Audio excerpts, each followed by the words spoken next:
Hello everyone, welcome back to my channel. आज का हमारा टॉपिक है pre load and after load. आज हम इस टॉपिक को बहुत ही इजी वे में समझेंगे, तो वीडियो को एंड तक देखना ताकि आपको ये कंसेप्ट पूरा क्लियर हो जाए। तो स्टार्ट करते हैं हम वीडियो को। सबसे पहले हम पढ़ते हैं प्री लोड होता क्या है। Pre load means how much the heart muscle is stretch just before it contract. Pre load का मतलब ये होता है कि हमारा जो हार्ट है उसके जो मसल्स हैं वो कितना स्ट्रेच हो सकते हैं कॉन्ट्रैक्ट होने से पहले, मतलब कि स्क्वीज़ होने से पहले कितना हद तक वो स्ट्रेच हो सकते हैं, उसको हम प्री लोड कहते हैं। इसको हम कैसे समझेंगे कि ये हमने एग्जांपल लिए कि ये हमारा हार्ट है। हार्ट के हमारे पास 4 चैम्बर है, तो हमारे पास ब्लड क्या होता है, एट्रियम से किस में आता है, वेंट्रिकल के अंदर। तो ये वेंट्रिकल है। अब इस वेंट्रिकल ने एट्रियम से ब्लड वेंट्रिकल में आया। जब ब्लड वेंट्रिकल में आएगा तो वो क्या हो जाएगा, पहले वो इतना था, जब जैसे ही उसके अंदर ब्लड फिल होगा तो उसका साइज़ क्या हो जाएगा, बड़ा हो जाएगा। जो ये साइज़ बड़ा हुआ है इसको ही हम कहते हैं प्री लोड। तो साइज़ कैसे बड़ा हुआ कि हमारे पास जो वेंट्रिकल की ये वॉल्स हैं इन्होंने क्या किया, स्ट्रेच हुआ। स्ट्रेच होंगी तो ये क्या होगी, साइज़ में बड़ी होना शुरू हो जाएगी। तो इसी को हम बोलेंगे प्री लोड। अब जब ये स्ट्रेच हो जाएगा, इसके अंदर ब्लड फिल हो जाएगा, फिल होने के बाद ही ये क्या होगा, कॉन्ट्रैक्ट होगा और अपने अंदर से ब्लड को क्या कर देगा, पुश करके बाहर निकालेगा। तो इसको हम बोलते हैं प्री लोड। इसकी एग्जांपल हम ऐसे भी समझ सकते हैं कि हमारे पास एक बैलून है। बैलून का साइज़ हमारे पास है, ये हमारे पास फॉर एग्जांपल ये मेरे पास एक बैलून है। अब बैलून के अंदर मैंने क्या किया, हवा की, एयर मैंने एंटर की, या फिर हम वाटर भी कह सकते हैं। जैसे ही मैंने बैलून के अंदर वाटर एंटर किया तो बैलून का साइज़ क्या हुआ, आहिस्ता आहिस्ता क्या होना शुरू हो जाएगा, बड़ा होना शुरू हो जाएगा। जो बैलून की वॉल्स हैं वो हमारे पास क्या होंगी, स्ट्रेच होंगी, और वो हमारे पास क्या हो जाएंगी, बड़ी हो जाएंगी। और बड़ी होने के बाद क्या होगा, इसी को हम बोलेंगे pre load.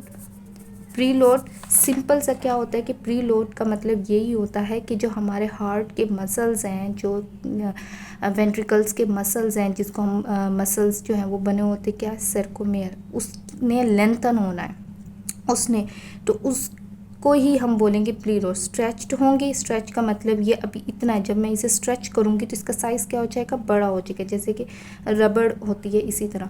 Before it contract, contract होने से पहले जितना भी मेरे हार्ट के वेंट्रिकल जितने भी स्ट्रेच हो सकते हैं उसी को हम बोलेंगे pre load.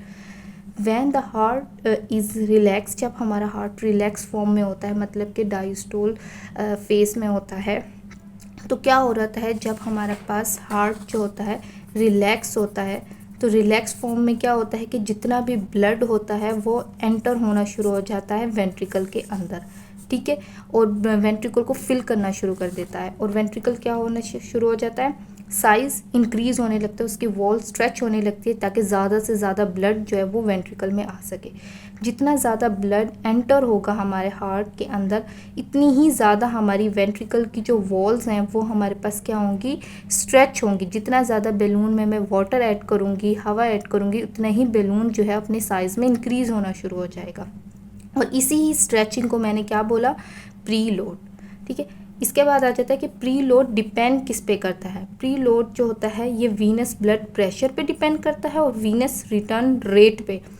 Venous blood pressure, venous blood pressure का मतलब ये होता है कि हमारे पास जो वेन्स हैं, इन वेन्स के अंदर, ये हमारे पास एक वेन है, इस वेन के अंदर भी हमारे पास एक प्रेशर होता है जिससे ये ब्लड जो है कहाँ लेके जाएगी, दोबारा हार्ट की तरफ।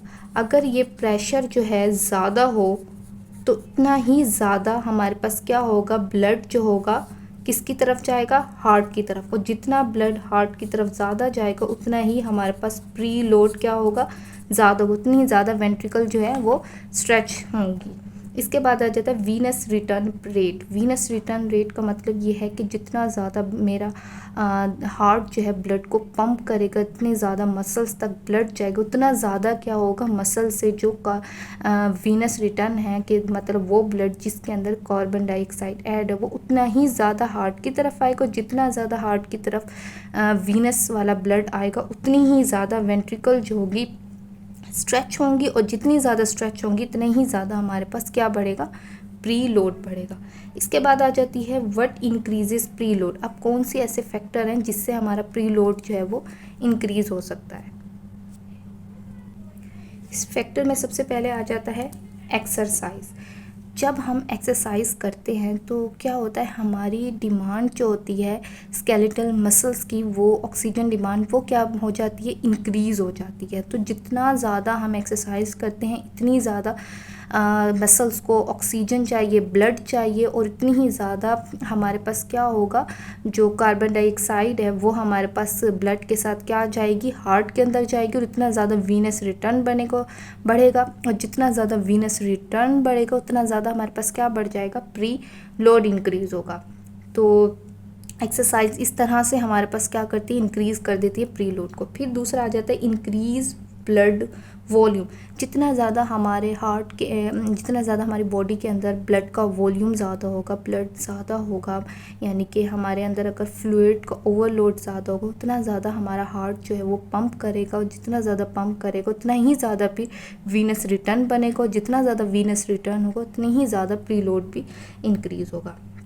इसके बाद आ जाता है third factor sympathetic nervous system activity. Sympathetic nervous system का आपको पता है कि जो फाइट एंड फ्लाइट वाला सिस्टम होता है, इस सिस्टम के वक्त क्या होता है कि हमारे पास जो ये सिस्टम जब एक्टिवेट होता है तो जो हमारी वेन्स होती हैं उनको क्या कर देता है, उनकी वेजो कॉन्स्ट्रिक्शन कर देता है। जितनी ज़्यादा वेजो कॉन्स्ट्रिक्शन होती है उतनी ही ज़्यादा ब्लड जो होगा वो पुश हो जाएगा बैक फास्टर, मतलब ज़्यादा तेज़ी से जो है ब्लड आगे की तरफ बढ़ेगा, क्योंकि सिंपैथेटिक नर्वस सिस्टम में हमारे पास क्या होता है, fight and flight system activate हो जाता है। और इसकी वजह से फिर क्या होगा, ब्लड इतना ही ज़्यादा प्रीलोड इंक्रीज़ होगा कि जब सिंपैथेटिक नर्वस सिस्टम होता है, हम डर जाते हो तो हमारा दिल क्या करता है, ज़ोर ज़ोर से धड़कना शुरू कर देता है, क्योंकि ये सिंपैथेटिक सिस्टम है फाइट एंड फ्लाइट। तो इतना ज़्यादा ब्लड में कार्डिक आउटपुट क्या हो रही होती है, इंक्रीज़। जितना ज़्यादा ब्लड बाहर जाएगा उतना ही ज़्यादा फिर अंदर भी एंटर होगा, तो इस तरह से हमारे पास प्री लोड भी इंक्रीज़ होगा। इसके बाद आ जाती है आर्टरी ऑफ वीनस फिस्टूला। पहले हम समझते हैं आर्टरी ऑफ वीनस फिस्टूला होता क्या है। जैसे कि हमने बताया कि हमारा हार्ट जो है ये ब्लड जो है आर्टरी के थ्रू भेजता है बॉडी तक, ठीक है। आर्टरी जो होती है, इसके बाद हमारे पास कनेक्शन बनता है कैपिलरीज़ का, फिर कैपिलरीज़ के बाद आती हैं वेन। तो ये हमारे पास होता है नॉर्मल सिस्टम। अब अगर हमारे पास बीच में से इस कैपिलरी वाले सिस्टम को मैं माइनस कर दूं और आर्टरी के डायरेक्ट बाद वेन ऐड कर दूं, यानी कि abnormal connection between artery and when, और कैपिलरी तक ब्लड नहीं गया बल्कि आर्टरी ने ब्लड डायरेक्ट वेन को दे दिया बजाय कैपिलरी को देने के, जिसको हम बोलते हैं आर्टीरियोवेनस फिस्टूला, कि यहाँ से ब्लड जो होगा आर्टरी ने डायरेक्ट वेन को दिया। जब डायरेक्ट वेन को देगी तो उतना ही ज़्यादा हमारे पास क्या बनेगा, ज़्यादा ही ब्लड जो होगा वो वेन की तरफ जाएगा, तो इससे क्या होगा, प्रीलोड इंक्रीज़ होगा। आर्टीरियोवेनस फिस्टूला का मैंने यही बताया कि हमारे पास एक एबनॉर्मल कनेक्शन हो जाता है आर्टरी और वेन्स के बीच में, और कैपिलरीज जो होगी बीच में से स्किप हो जाएगी, जिसकी वजह से क्या होगा, एक शॉर्टकट बन गया। अब जब शॉर्टकट बन गया है तो उसकी वजह से क्या होगा, ब्लड जल्दी से बहुत तेज़ी से फ्लो करेगा, किसके अंदर, वेन्स के अंदर। जब वेन के अंदर फ्लो ज़्यादा जल्दी होगा तो वीनस रिटर्न भी ज़्यादा हो रहा है। जब वीनस रिटर्न ज़्यादा हो रहा है तो इसका मतलब हार्ट की तरफ ब्लड ज़्यादा जा रहा है। जब हार्ट की तरफ ब्लड ज़्यादा जाएगा तो इसका मतलब क्या है कि वेंट्रिकल ज़्यादा कॉन्ट्रैक्ट होंगे, और जब वेंट्रिकल ज़्यादा कॉन्ट्रैक्ट होगी तो प्रीलोड वैसे ही स्ट्रेच होंगी तो प्रीलोड वैसे ही इंक्रीज़ होगा। इसके बाद आ जाते हैं वो कौन से फैक्टर हैं जो कि हमारे प्री लोड को डिक्रीज़ कर देती हैं। दो फैक्टर हैं जिसमें आ जाता है डिहाइड्रेशन एंड हेमरेज। डिहाइड्रेशन का मतलब ये है कि अगर मैं पानी कम पीती हूँ तो जब पानी कम पीऊँगी मेरे अंदर फ्लूइड्स कम हो जाएगा तो ब्लड का वॉल्यूम डिक्रीज़।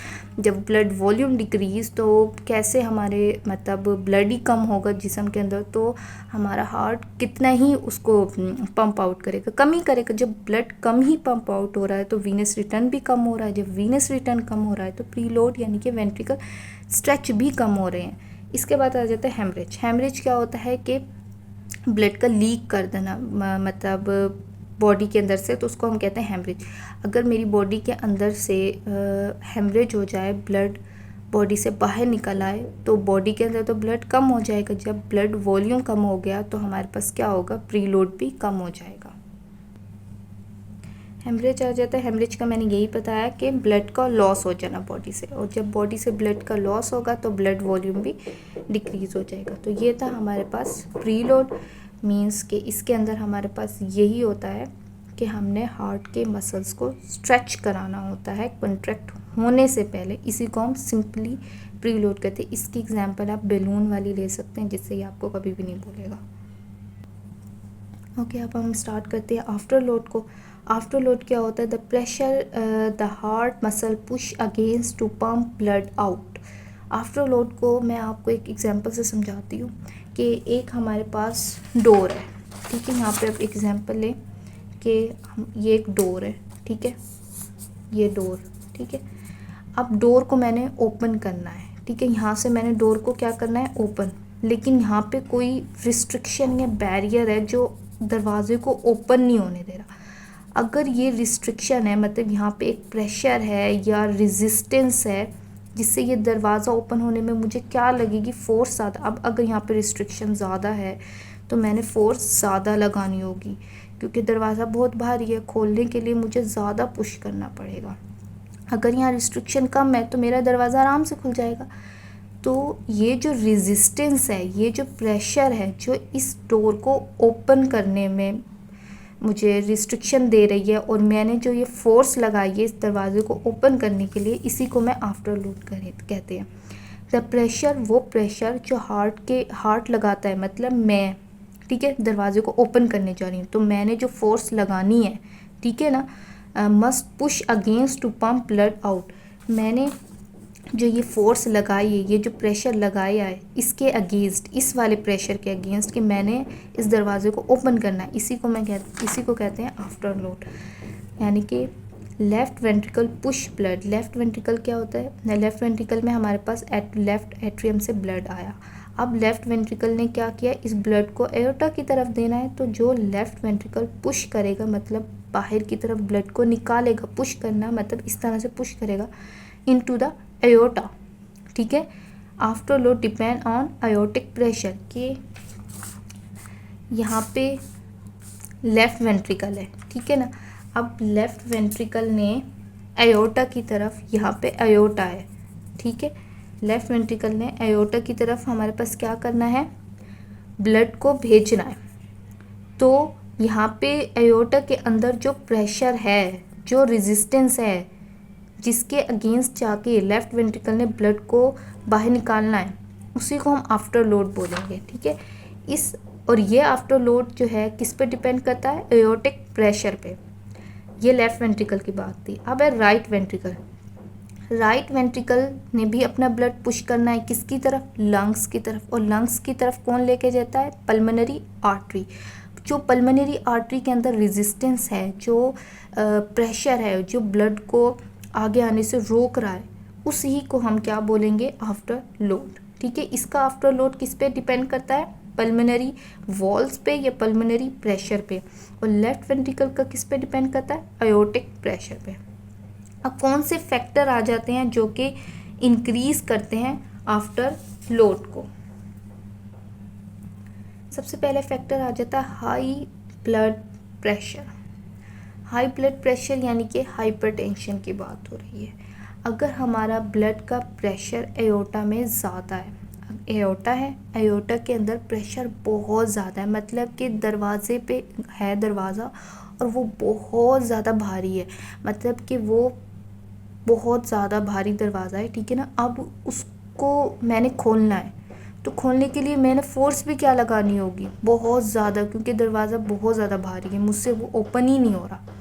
तो अगर वो भारी ज़्यादा है तो मैंने फोर्स भी ज़्यादा लगानी है, तो इसका मतलब क्या है, मेरा आफ्टर लोड भी ज़्यादा है, ठीक है। अगर ब्लड का प्रेशर एओर्टा में हाई है तो इसका मतलब ये है कि लेफ़्ट वेंट्रिकल जो होंगे उसने बहुत हार्डर तरीके से स्क्वीज़ करना है ख़ुद को, क्योंकि वहाँ पे आगे रिस्ट्रिक्शन इतनी ज़्यादा है कि वो ज़ोर ज़्यादा लगाएगा तभी ब्लड आगे की तरफ जाएगा, क्योंकि वहाँ पे बहुत ज़्यादा प्रेशर बढ़ा हुआ है, यानी कि ब्लड हाइपरटेंशन में है, ठीक है। फिर दूसरा आ जाता है एयोर्टिक स्टीनोसिस। एयोर्टिक स्टीनोसिस का मतलब ये है कि वेल्व्स जो होते हैं वो नैरो है, ठीक है ना। हमारे वेल्व्स का तो हमें पता है ना कि वेल्व्स जब ओपन होते हैं तभी हमारा ब्लड जो है वो आगे की तरफ फ्लो करता है। लेकिन अगर वेल्व्स ही नैरो हैं, मतलब उनकी स्पेस बहुत कम है, अगर एयोर्टिक वेल्व स्टिफ हो जाए, नैरो हो जाए, जो कि कॉमन होता है कि जब एजिंग में जाता है बंदा तो उसके वेल्व्स जो होते हैं वो नैरो होना शुरू हो जाते हैं, तो हमारे हार्ट जो होगा उसको एक्स्ट्रा प्रेशर रिक्वायर होगा उन्हें ओपन करने के लिए, क्योंकि वो नैरो हैं, स्टिफ हो गए, हार्डर हो गए हैं। अब एक चीज़ सख्त हो गई है और वो ज़्यादा ओपन नहीं हो रही। पहले वो इतनी ओपन होती थी, अब वो बस इतनी सी ओपन हो रही है, तो इस छोटे से एरिया से कितना ही ब्लड जाएगा, बहुत कम जाएगा, नहीं जा सकता।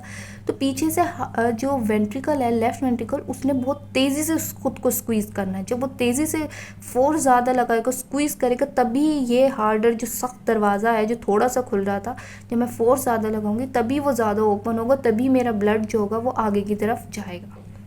फिर आ जाता है एयोर्टिक रीगर्गिटेशन। एयोर्टिक रीगर्गिटेशन का मतलब है कि अगर एयोर्टिक वेल्व्स जो है लीकी हो जाए, उससे ब्लड लीक होना शुरू हो जाए, मतलब कि वेल्व्स जो है बंद हो जाते हैं, तो ब्लड का फ्लो जो होता है पीछे की तरफ नहीं जाता। मतलब ये हमारे पास है लेफ्ट वेंट्रिकल, ठीक है, लेफ्ट वेंट्रिकल, इसने ब्लड दे दिया एयोर्टा को।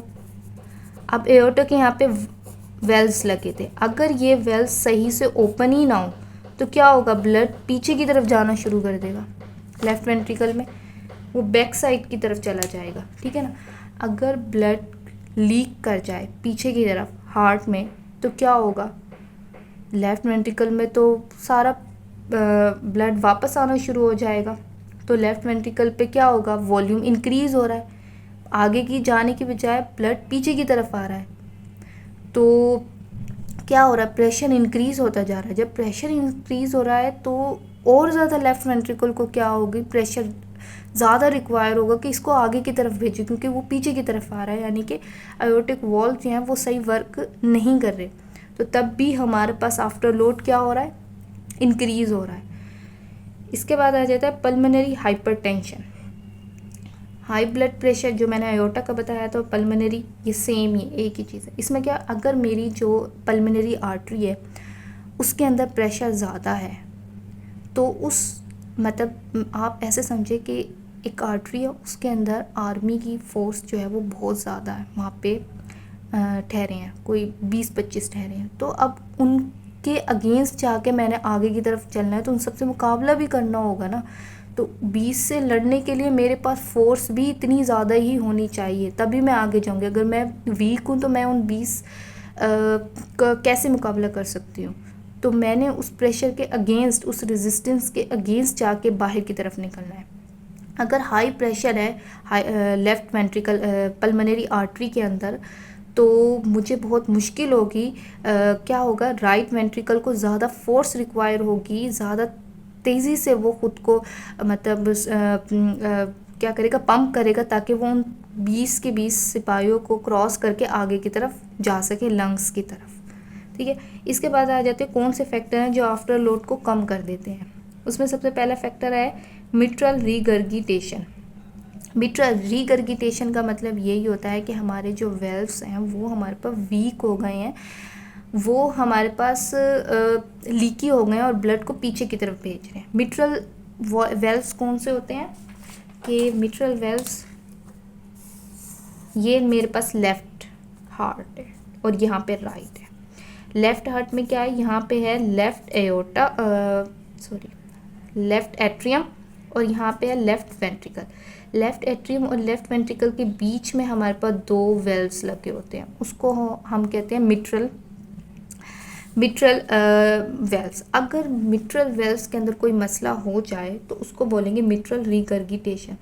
तो क्या होगा, ब्लड लेफ़्ट एट्रियम से लेफ़्ट वेंट्रिकल में जाता है, लेकिन अगर हमारे पास मिट्रल वेल्व्स सही से काम ही नहीं कर रहे, लीकी हो गए हैं, तो ब्लड आगे जाने की बजाय क्या होगा, पीछे की तरफ जाएगा। क्योंकि वेल्व्स का काम होता है, एक बार ब्लड जो है लेफ्ट एट्रियम से वेंट्रिकल के अंदर अगर आ गया है तो ये क्लोज़ हो जाएंगे। जब ये क्लोज़ हो जाएंगे तो ब्लड पीछे की तरफ नहीं जाएगा।